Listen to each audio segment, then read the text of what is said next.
Dear learners, welcome you all to this module. This module basically deals with the approaches of skill development. The objective of this module are to explain the concept of skill and learning, to discuss the various approaches of skill development. First, let us understand what is skill and what is learning. What are skills? Skill in different areas such as medicine, engineering, sports, business, cooking, handicraft can be defined as ability to do something, which is a learned ability that comes from training, experience or practice. It brings about predetermined expected result with maximum certainty, with maximum efficiency of time, energy or resources. As we can see, there are four main characteristics in that definition. One is it is a skill is a learned ability. Second is it leads to predetermined result, a specific result or a specific goal is reached. Then maximum certainty, that means it can be repeated with the same result again and again. Maximum efficiency, lowest possible effort in terms of time and resources. Generally, skills are divided into two broad categories: hard skills and soft skills. Hard skills are the capabilities required for specific occupation, usually related to professional knowledge or the kind of tool you want to use. For example, a mechanical engineer knows how a particular machine operates on the production floor. A mason knows how to build with cement.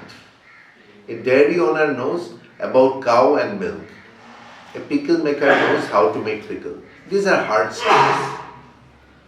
Soft skills are social and organizational while working with a team, communication, self-management, etc.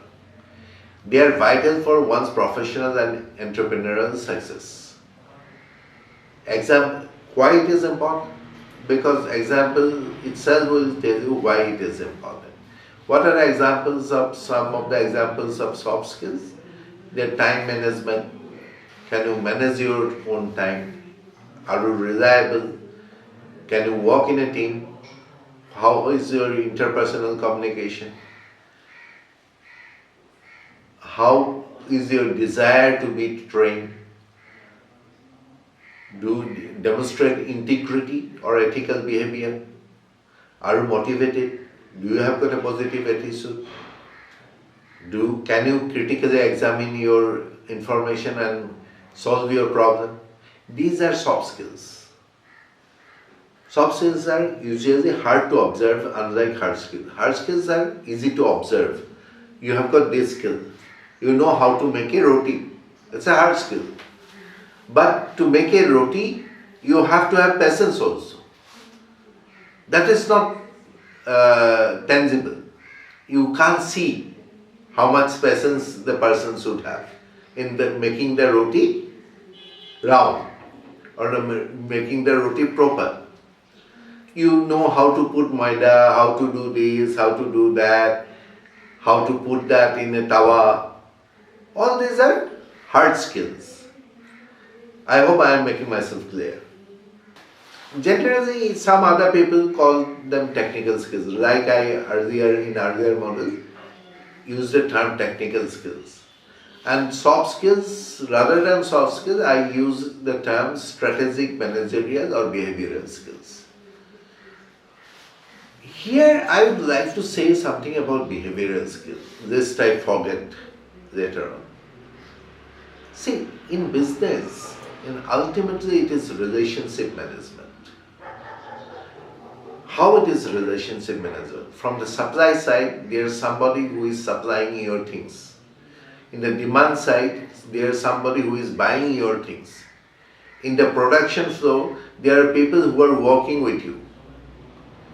Ultimately, how you communicate, how you maintain a relation with all these three groups of people. And there can be four groups like bankers, government officials. How we interact with all these people, how do you maintain a relationship with all these people. And to maintain this relationship, you need soft skills. So how good you are in soft skill? Technical skill is a hygiene factor. Hard skill you have to have. If you are making candles, you must know how to make the best quality candles. If you are making a soap, you must know how to make the best quality soap, scented soap and whatever different kind of soaps available. But apart from that, you have to have soft skill to manage yourself with your supplier, with your customer, with your colleagues, or with the banker or government officials. So to develop this soft skill, or I call them leadership skill, to develop these leadership skills, it cannot be changed on a superficial level. Many communication courses basically boils down to knowing certain sentences and responding in a particular situation. This 80 situation, you respond this way. This 100 situation, you talk like this. It is not that.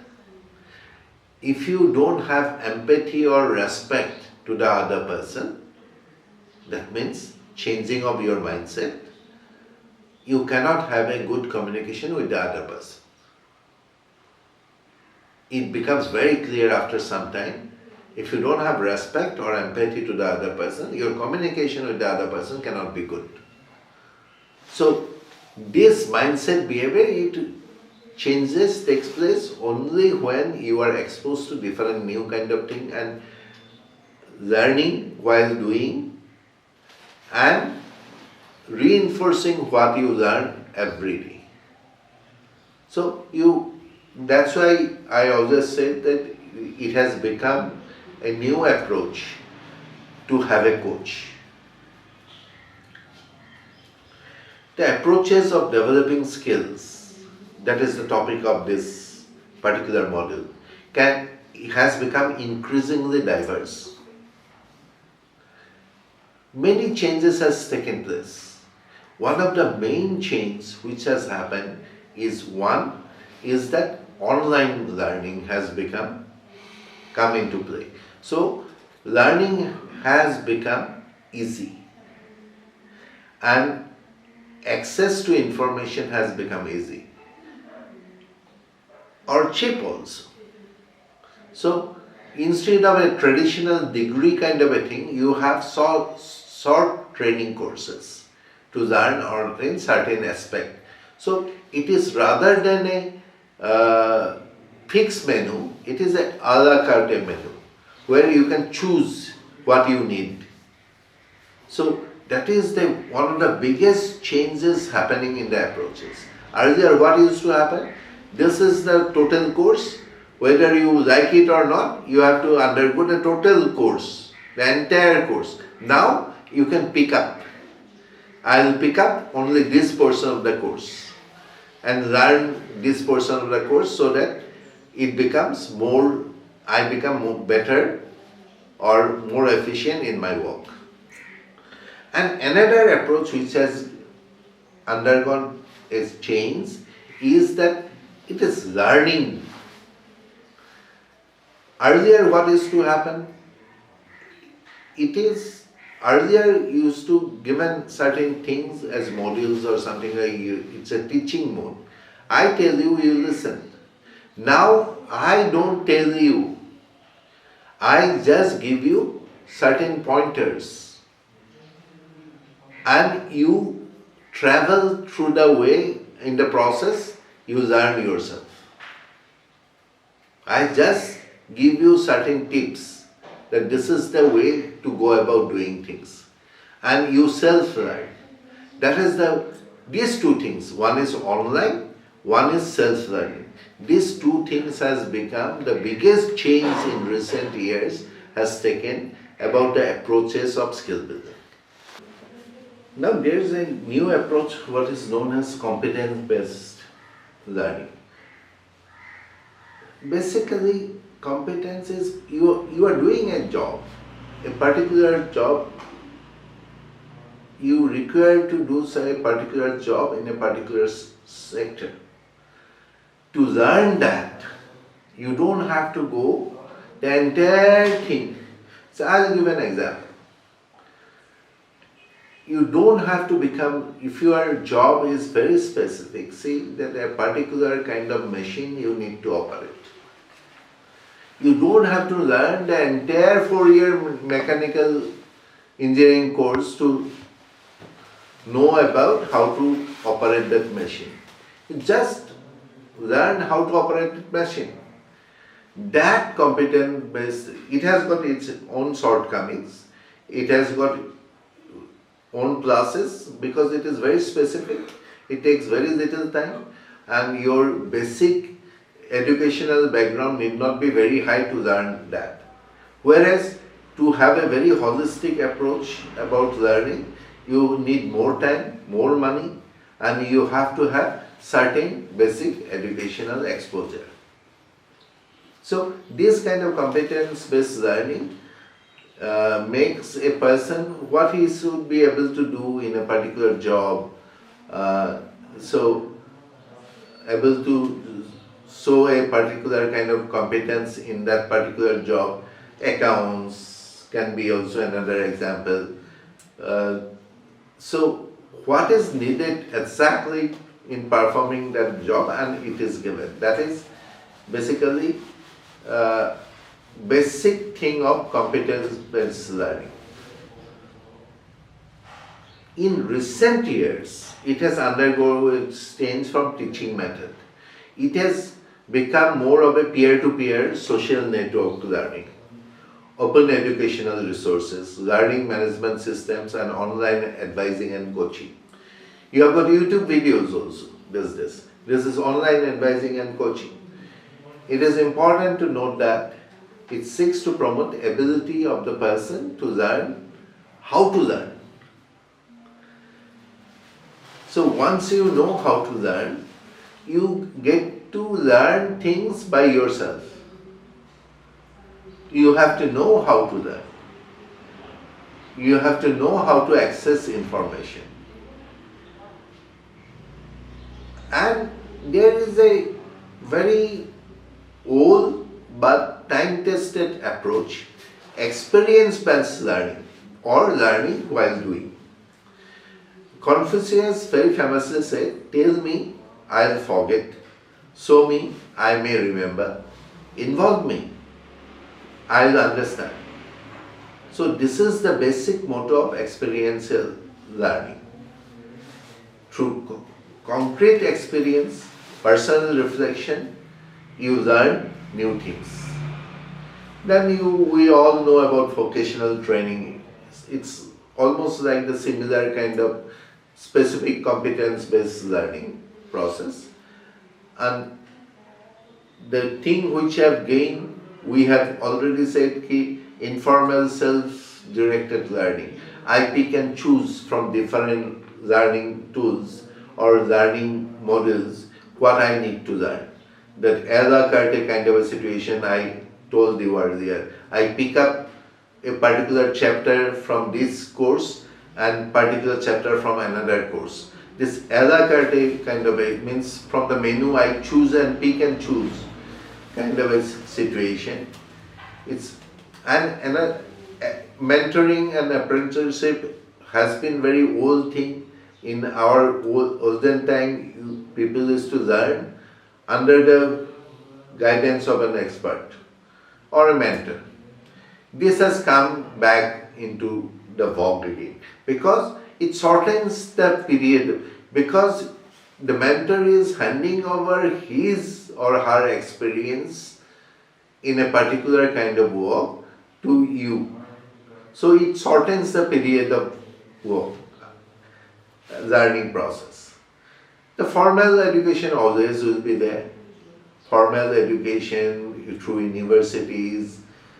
But one thing has undergone a change in this formal education. Earlier what used to happen, that a student used to go to the college or university or school with an empty suitcase. 4 years they learn, they come back, their suitcase full of knowledges, and they keep applying this knowledge throughout their life. It is no longer true.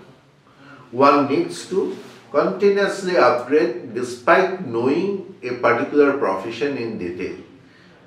Whether it is a medical profession, engineering profession, or you are a teacher, or if you are a workman also, you have to continuously upgrade your training.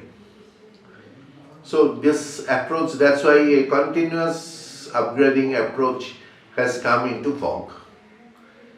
And I have talked about learning versus teaching. Learning means it's more of a self-learning, where the teacher gives you certain things. So the mixture of both is coming into play. Another important thing which you won't get anywhere else, which I believe, is that the reductionist versus holistic approach. What is reductionist approach? If there is a problem, we break up the entire problem and we try to solve the different parts of the problem. Whereas in holistic approach, you take the entire total system, the entire system you take into place and you try to solve the issue, because your basic belief is that everything has got a feedback mechanism. Everything influences another, one variable influences another variable. So if you have to solve a problem in an organization, you cannot just solve, say, the human resources department if you don't solve the financial resources department. So you have to have a holistic approach, because one affects the another. And most of the time in the reductionist approach, what happens that you solve one part of the problem, but it creates another part of the problem. Like I said in earlier module also, that today's solution become tomorrow's problem. Then I talked about applying these collaborative approaches. I am not going to go into the details of that. Entrepreneurship has come into vogue. What has happened is that there is a need for a comprehensive and collaborative approach. While short-term courses are good, but it gives you only one part of the whole story.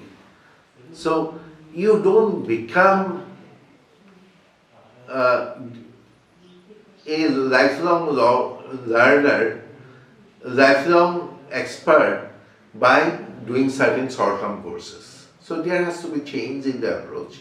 So need to have a comprehensive approach. Whichever institution has led the youth entrepreneurship strategy, it is crucial now to engage all the key public and private institutions involved in a collaborative approach. The Commonwealth Secretary, for example, has developed guiding framework of youth enterprise, which adopts a holistic approach, emphasizes the importance of engaging all the implementing agencies, government, teaching institutions, industry, everything. And in this respect, the following points are key defining and refining comprehensive approach to entrepreneurship education and skill development. One is, what is the identifying? Are you identifying the skill needs? Number two, is there an alignment of entrepreneurship development program with the education, traditional education curricula? Then, are you addressing entrepreneurship development in the formative years of youth itself? Or you are teaching them at a much later age as a last resort?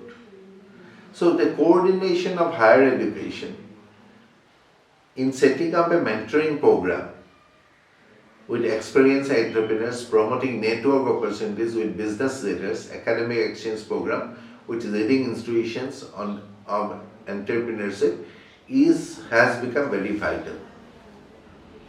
At the end, let me tell you this. Worldwide, we are facing challenges of relevance of skills important vis-a-vis skills required.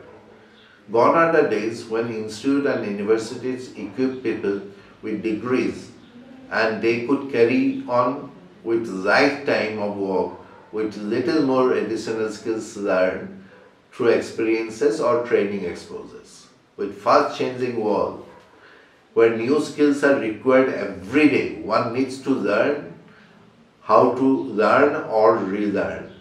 This has been the biggest challenge, to know how to learn and relearn, to throw your old ideas and accept new ideas. This has become the biggest challenge. And for that, as I mentioned in few places, need a shift of mind. What ancient Greeks term as metanoia, literally beyond mind. Thank you.